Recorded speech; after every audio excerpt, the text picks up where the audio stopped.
Welcome to the Deep Dive. We're here to cut through the noise, find the core insights, and give you that shortcut to being genuinely informed. Now, we know you're already up to speed on tech trends, so today, no basic AI 101.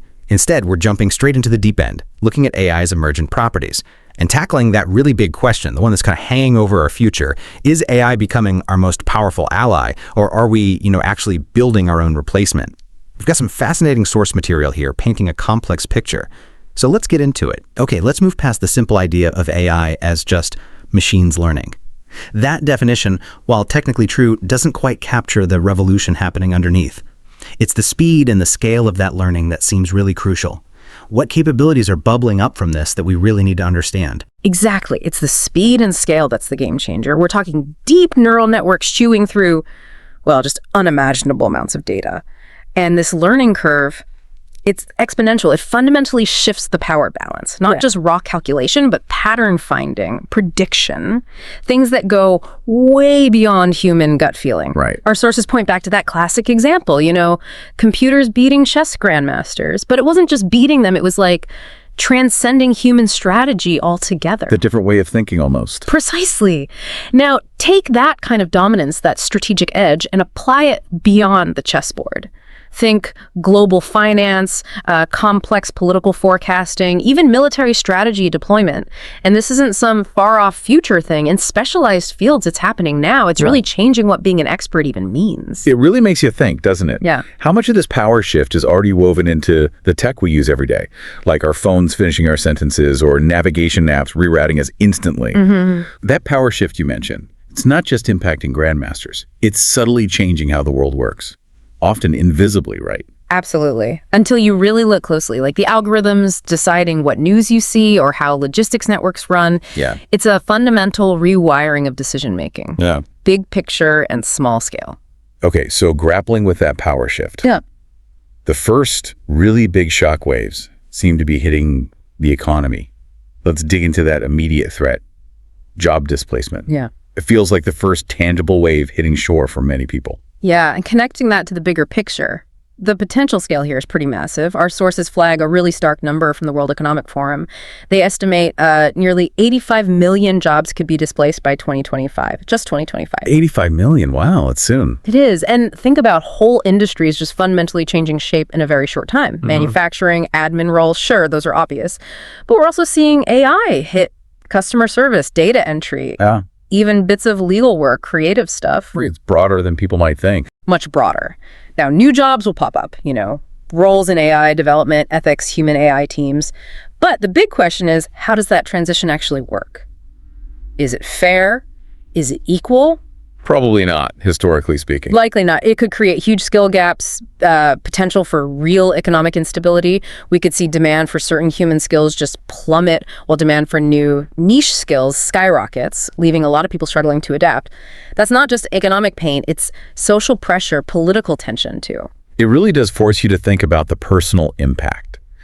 For someone in a regional accounting firm, maybe, or mid-level marketing, what does this mean? And what about whole towns built around industries that might shrink?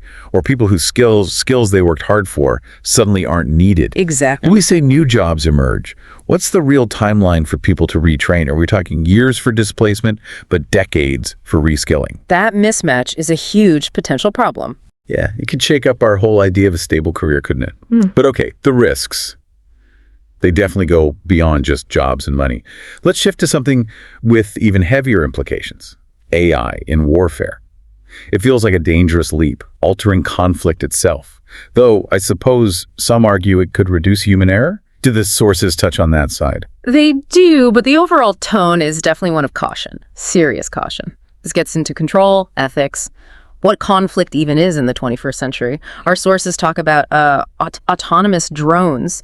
And we need to be clear here. These aren't just remote-controlled planes with a human pulling the trigger. Okay. These are systems being designed to find, select, and, eliminate targets without direct, real-time human say-so. Without sign-off. Potentially, yes. This isn't sci-fi. It's in testing phases now. Some countries are actively going down the path of fully autonomous weapons. Wow. Now, you mentioned the counter-argument. Maybe AI's precision reduces error, saves civilian lives. That is part of the discussion. But the overwhelming warnings from experts that AI warfare could just spiral completely out of control. How so? Think about machines making life or death calls faster than any human can react. The risk of accidental escalation, of decisions made with zero human oversight, or just the total dehumanization of killing. It's chilling. Yeah. We could be looking at flash wars, conflicts that ignite and escalate at machine speed. No time for diplomacy, no time for humans to even grasp what's happening. Flash wars. That's a terrifying concept. It is. And the international policy challenge, trying to create rules or treaties for this stuff, it's a frantic race against the tech itself. Taking humans out of the loop on those ultimate decisions. Even if AI could be more precise, what about judgment, nuance, morality? That's the core ethical dilemma. Can a machine have that? Yeah. How do you even set global rules when everyone's developing at different speeds with different ideas of autonomy? Where do you draw the line? It's incredibly difficult. The lines are blurring as we speak. Okay, let's shift again. From these very overt, dangerous jobs, weapons, to something maybe more insidious, the quieter risks, bias, manipulation. It feels less like a direct threat and more like a kind of dangerous game playing out subtly.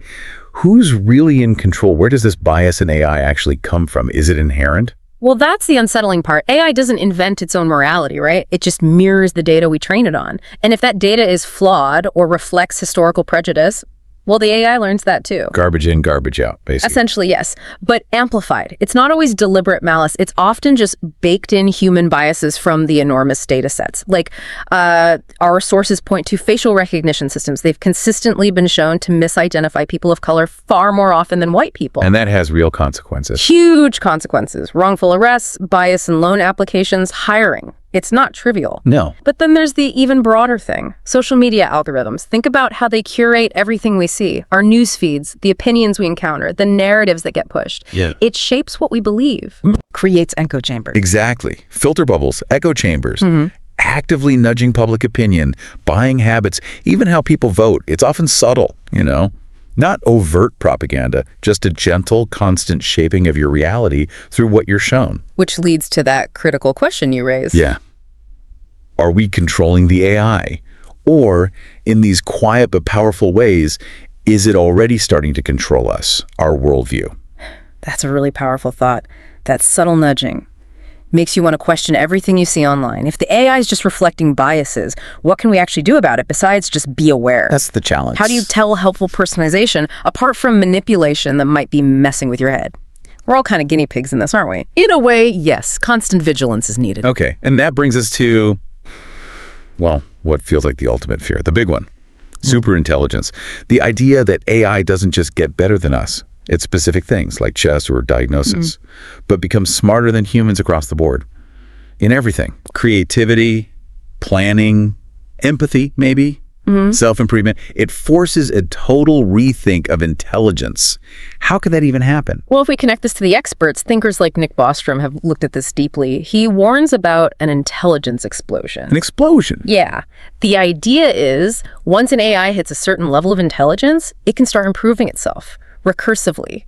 It redesigns itself to be smarter, uses that new smarts to get even smarter, faster and faster in this exponential loop until it just rockets past human understanding. Wow. And the really chilling part, once that happens, once you have true superintelligence, control might just be impossible for us. Impossible. Utterly. And here's the kicker.